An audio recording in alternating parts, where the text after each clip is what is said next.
Apresentamos Através da Bíblia, o programa que leva você ao estudo sistemático e detalhado do livro dos livros, a Palavra de Deus. Estes estudos são de autoria do Dr. J. Vernon Magui e apresentados pelo pastor e professor Itamir Neves. Convidamos você, ouvinte, a acompanhar esta jornada através da Bíblia. Querido amigo, é com grande prazer e satisfação que iniciamos mais um programa da série Através da Bíblia.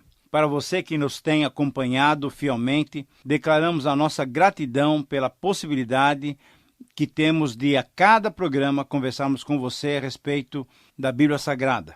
Nos sentimos privilegiados quando recebemos a carta dos nossos amigos, contando-nos as suas experiências com Deus, que acontecem muitas vezes através desse programa.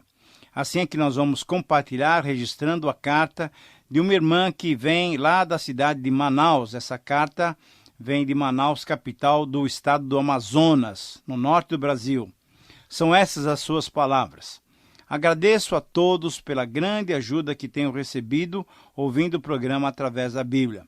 É maravilhoso sentir o crescimento da minha fé na Palavra de Deus. E também é gostoso perceber a mudança que está acontecendo na minha vida. Tenho sempre nos lábios uma conversa, um assunto sobre o que ouvi no programa para comunicar com as pessoas. Deus tem mostrado o quanto a sua palavra é viva e atua nos corações sedentos. Querida irmã, nós somos muito agradecidos pelas suas palavras. Elas nos soam como um incentivo, mas, ao mesmo tempo, elas nos enchem de responsabilidade para que cada vez mais tenhamos programas que edifiquem a cada um de vocês. Por isso oramos pedindo as bênçãos de Deus. E é para isso que eu chamo a sua atenção agora, para que tenhamos um momento de oração. Então vamos orar. Pai de amor, nós somos gratos pela oportunidade que Tu nos dás de abrirmos a Tua palavra e juntos ouvirmos a Sua voz. Senhor, desejamos e necessitamos da iluminação do Teu Espírito para podermos compreender a Tua palavra e, capacitados por Ele mesmo, cumprirmos os Teus mandamentos. Senhor Deus, obrigado porque Tu nos ouves. Obrigado porque respondes às nossas orações. Por isso nós oramos em nome de Jesus. Amém. Fortalece a fé, conhecer nosso Deus.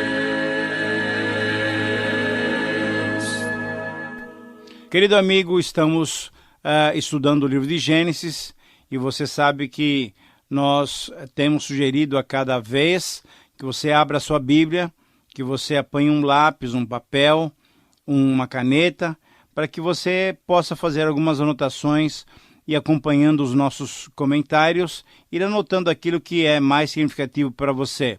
Você se lembra da ilustração que fizemos logo no início dessa série?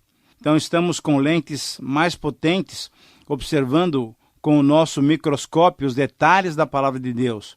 O conteúdo desse capítulo é muito importante e merece, então, uma atenção redobrada. Mas antes de iniciarmos o seu estudo, gostaria de destacar algo do capítulo 9 que merece ainda a nossa atenção, porque nós temos também nesse capítulo 10 o nome de Canaã, que foi amaldiçoado com seu pai Cã. Alguns estudiosos da Bíblia creem que essa maldição se verifica na cor da pele e na sentença de servidão em relação aos descendentes de Jafé e Sem, seus irmãos, também filhos de Noé. Entendem esses estudiosos que a raça negra é a descendência de Cã. Mas, em relação à pigmentação da pele, podemos afirmar que isso ocorre pela questão do clima e da localização geográfica, conforme nos informam os estudos científicos mais modernos. O que os cananitas enfrentaram quando o território da Palestina foi devastado foi consequência da civilização corrupta, criminosa e de práticas religiosas que ofendiam a vontade de Deus, como, por exemplo, o oferecimento dos seus próprios filhos em sacrifícios aos ídolos. Os descendentes de Cã, em outras localidades, em contrapartida, foram os responsáveis pelas duas grandes civilizações da história humana. O Egito e a Babilônia são descendentes de Cã. Como nós vamos verificar no estudo de hoje, nesse capítulo, nos versículos 10 a 14, então nós temos ao mesmo tempo maldições, mas ao mesmo tempo temos uma descendência que foi próspera, que foi sábia. Portanto, concluir que a maldição de Cã se deu através da coloração, da pigmentação da pele, é um exagero sem base textual. Mas agora vamos ao estudo do capítulo 10 e vamos entender isso melhor ainda. Quero sugerir que você anote o título desse capítulo, que pode ser definido como A Família das Nações. É necessário entendermos que nem todas as nações conhecidas do Antigo Testamento estão enroladas aqui. Mas as que aqui são mencionadas mostram que toda a humanidade, com toda a sua diversidade, tem uma origem só, isto é, um só Criador. Nesse capítulo, os principais povos conhecidos pelos antigos israelitas aparecem distribuídos em 3 grandes grupos, como descendentes de Jafé, do versículo 2 até o versículo 5, como os descendentes de Cã, do versículo 6 até o versículo 20, e os descendentes de Sem, do versículo 21 até o versículo 31. Cada um desses 3 grandes grupos reúne nações aparentadas entre si, por razões históricas e geográficas. Assim, as diversas nações espalhadas sobre toda a terra são, de certo modo, o resultado da bênção de Deus, de fecundidade e multiplicação, e fazem parte do plano divino. O fato de agrupar todos os povos em uma árvore genealógica demonstra o quê? A unidade do gênero humano. Todos nós somos originários de Adão e Eva, e eles do Senhor Deus, o Criador.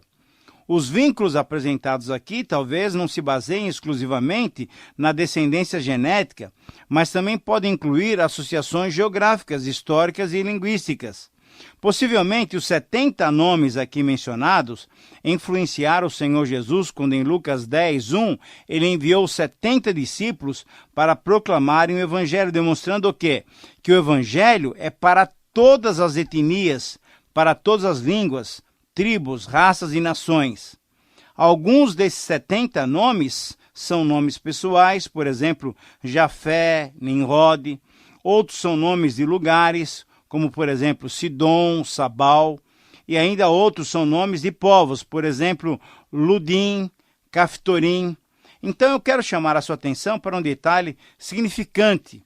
Das 3 famílias da humanidade, estudamos primeiramente a descendência de Jafé, depois a descendência de Cã, e posteriormente nós estudaremos a descendência de Sem, que com certeza você vai perceber receberá atenção por todo o restante do livro, porque é dessa linhagem que vai surgir o povo eleito de Deus para realizar o seu grande plano, o seu grande desígnio de salvação para toda a humanidade, a partir de Abraão, do povo de Israel, e a partir de Israel o rei Davi, e na sequência da linhagem real, o Rei dos Reis, o Senhor dos Senhores, o nosso Senhor Jesus Cristo. Esse também, então, foi o procedimento de Moisés para com os demais temas secundários do livro. Nós vamos verificar isso nos próximos programas, quando em 11 e 10, por exemplo, forem estudados, em primeiro lugar, os ramos não abraâmicos, antes de focalizar o que nós vamos nos concentrar na linhagem patriarcal, os ramos abraâmicos. Moisés sempre fazia assim, pegava a parte menos importante, tratava desse tema em primeiro lugar e depois se estendia em explicações e detalhes das partes mais significativas. Eu quero então, amigo, que você considere nesse capítulo, em primeiro lugar, as 14 nações que se originaram de Jafé, e elas estão claramente apresentadas nos versículos 2 a 5. Todos esses descendentes migraram para o oeste. Dentre essas, algumas são bem conhecidas. Conforme nós vamos verificar nesses versículos, Jafé teve os seguintes filhos. Anote aí: Gomer, Magog, Madai, Javã, Tubal, Meseque e Tirás. São nomes interessantes, né? O povo de Gomer são os cimérios posteriores e as suas nações que moravam ao norte do Mar Negro. O povo de Magog são os lídios, da Ásia Menor. O povo de Madai são os medos, da região montanhosa a noroeste do Irã. O povo de Java são os gregos da Jônia, na costa oriental da Ásia Menor. E os povos de Tubal e Meseque são provavelmente aqueles que habitavam a região do Ponto e as montanhas Mósquias. E, finalmente, o povo de Tirás eram os habitantes da região posteriormente chamada Trácia. No versículo 5, nós lemos o seguinte: deles procederam os povos marítimos, os quais se separaram em seu território, conforme a sua língua, cada um segundo as clãs de suas nações. É importante, nesse versículo 5 e nos versículos 20 e 31, percebermos uma antecipação do relato do capítulo 11, de 1 a 9, quando ali temos o relato, a narrativa da divisão das línguas em Babel. Por ter Moisés escrito Gênesis, quando já as nações existiam e cada um tinha sua própria língua, Moisés, ao descrever essas 70 nações, 70 países, então Moisés já identifica também com essa divisão de línguas que nós vamos apenas ver no capítulo 11. Então, querido amigo, que lição nós podemos perceber e aplicar para as nossas vidas a partir de um relato como esse, cheio de nomes, de locais, de nações, que são, na verdade, desconhecidas da maioria de nós? É possível haver? Será que temos alguma lição? Qual seria essa lição? Eu quero lhe estimular, então, a usar a imaginação e pensar e meditar em Deus. E assim podemos perceber a sua soberania no seu ato criador e na sua intenção de levar a mensagem para a salvação a todos os povos. Com isso, vemos o amor de Deus pela sua criatura. Você tem experimentado o amor de Deus? Mesmo que você não perceba, saiba que Deus controla todo o universo, todas as nações. Para quê? Para fazer convergir todas as coisas em favor daqueles que o amam. Se você ama a Deus, você tem sido alvo desse trabalho incansável de Deus. Medite nisso, louve ao Senhor. Mas agora eu quero convidá-lo a seguir no texto. E nessa segunda parte, nós vamos ver os versículos 6 até 20. E aqui nós vamos encontrar os descendentes de Cã, ou então chamados camitas, como muitos os denominam. São 30 as nações que descendem de Cã. Elas se localizam no sudoeste da Ásia e no nordeste da África, na parte sul de Canaã. Se você reparar bem, você vai encontrar em meio a esses nomes os egípcios, os babilônios e os cananeus, vizinhos mais amargos e constantes inimigos de Israel. No versículo 6, por exemplo, encontramos essas palavras: esses foram os filhos de Cã: Cuxi, Misraim, Puti e Canaã. Cuxi se localizou na região superior do rio Nilo, no sul do Egito, hoje conhecida como Etiópia. Misraim significa 2 Egitos, uma referência clara à localização desses povos no Alto e no Baixo Egito. Puti também se localizou no norte da África, na Líbia, ou a chamada terra de Punte, que é a atual Somália. E por fim encontramos o nome de Canaã, que significa terra da púrpura, da mesma forma que Fenícia. O nome grego é da mesma região, daquela região em geral. Então deve-se notar que esse nome, púrpura, era uma identificação, porque Canaã, a terra de Canaã, era produtora e exportadora da tinta púrpura, uma tinta muito apreciada pela realeza. Todo esse território foi chamado e conhecido na literatura bíblica por Palestina, derivado do nome dos filisteus que habitavam naquela localidade. Nossa, quantos nomes, quantas informações! Como é que você está se sentindo? Mas vamos continuar, vamos em frente.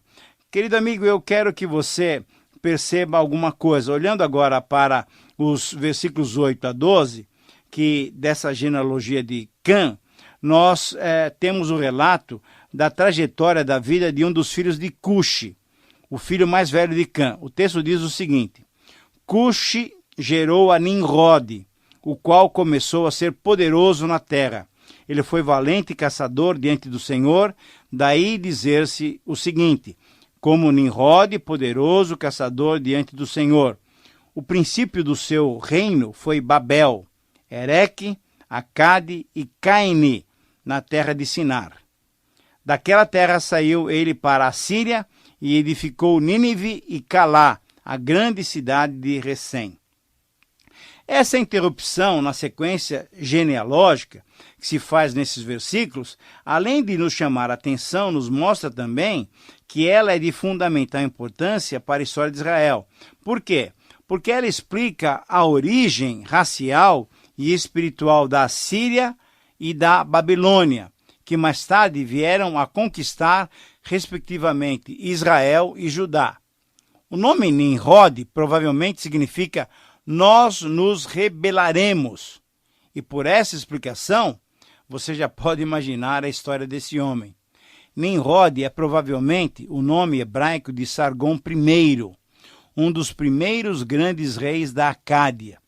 Nas tradições judaicas posteriores, ele é identificado como o construtor da Torre de Babel, que nós vamos verificar no nosso próximo programa, no capítulo 11. Nimrod era caçador e guerreiro, e foi um arquétipo, isso é, um modelo, um padrão do ideal mesopotâmio para um rei. Esse homem é destacado por duas características que o mundo admira: bravura pessoal e poder político. O significado da frase "ele foi um grande caçador" deve ser bem entendido. Nimrod não foi caçador de animais, mas o sentido da frase é que ele foi um grande líder, um grande conquistador de pessoas, um homem carismático que reunia pessoas em torno de si e dos seus projetos. Além do texto bíblico, vemos que Nimrod começou a ser poderoso na terra. A palavra poderoso aqui quer dizer que ele quis governar e reinar sobre a terra por meio de um império mundial. E é esse sempre o grande interesse do homem. Ele sempre quer se tornar governador do mundo sem depender de Deus. Então, é importante percebermos duas lições. Em primeiro lugar, devemos notar que a Bíblia não rejeita essas características de bravura pessoal e poder político. Ao contrário, ela por duas vezes afirma essas características que estavam diante do Senhor, indicando o quê? A aceitação e a apreciação do Senhor dessas capacidades. Mas, em segundo lugar, temos uma outra lição muito significativa sobre como não devemos desenvolver essa bravura pessoal e esse poder político. Isso é, se desenvolvermos a bravura pessoal e o poder político por nossa própria conta, sem nos submetermos ao Senhor, colheremos o mesmo que Nimrod colheu, como consequência. Isso é, uma punição diante do Senhor. O texto do versículo 10 diz o seguinte: o princípio do seu reino foi Babel. Mas no capítulo 11, no versículo 9, nós encontramos o fim dessa aventura de desobediência e de orgulho. Por quê? Depois de tentarem fazer uma torre alta para deixar os seus nomes célebres, desobedecendo a ordem divina de se espalharem sobre a terra, Deus mesmo destruiu toda aquela obra. Assim, todo o trabalho ficou, ou foi, inutilizado. Mas a história desse homem e a sua grande cidade terminam de fato só em Apocalipse, lá no capítulo 18, onde temos de um modo muito claro a queda e a derrota final da grande Babilônia. Este é o resultado de uma vida que poderia ser uma vida abençoada, mas na verdade foi uma vida que foi truncada nos seus planos.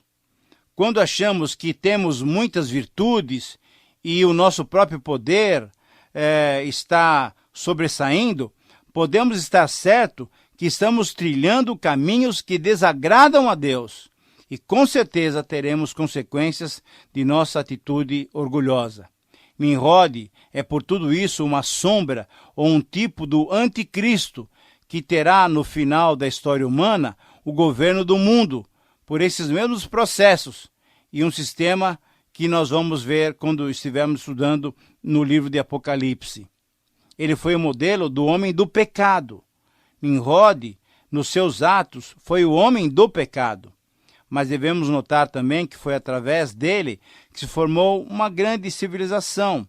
Assim, os filhos de Cã formaram as duas grandes primeiras civilizações da história humana.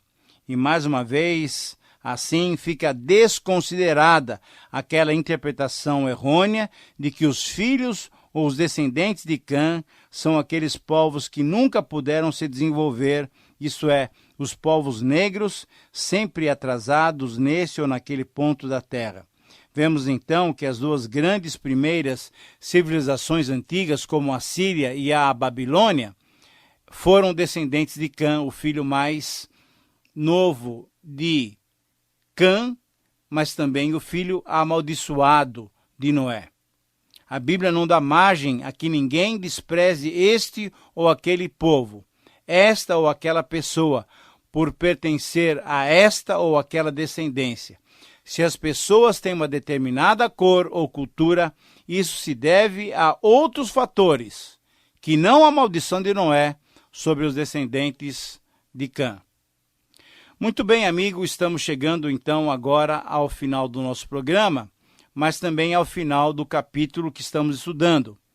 Agora nós vamos ver os versículos 22 a 30, que tratam sobre a genealogia do descendente de Noé, esse filho chamado Sem. Estamos no capítulo 10 e vamos ver os versículos 22 a 30. É dessa genealogia que veio Abraão, e em consequência a nação de Israel, e em consequência o grande rei Davi, e em consequência Jesus Cristo, o Rei dos Reis, o Senhor dos Senhores, o nosso Senhor e Salvador. Temos aqui, então, uma genealogia muito simpática, muito significativa para nós, especificamente cristãos, mas para o mundo inteiro. Um estudioso chamado Seifer fez afirmações bem importantes a respeito desse capítulo 10 de Gênesis, e ele diz o seguinte: o capítulo 10 de Gênesis é notável. Temos a impressão de que Deus abandonou o mundo e os povos por algum tempo, se bem que continuasse amando a todos, para revelar depois o seu grande amor através de Abraão, de Israel, de Davi e de Cristo. Possivelmente Deus disse o seguinte: eu vos deixo por um pouco de tempo, mas o meu plano está traçado para vos salvar.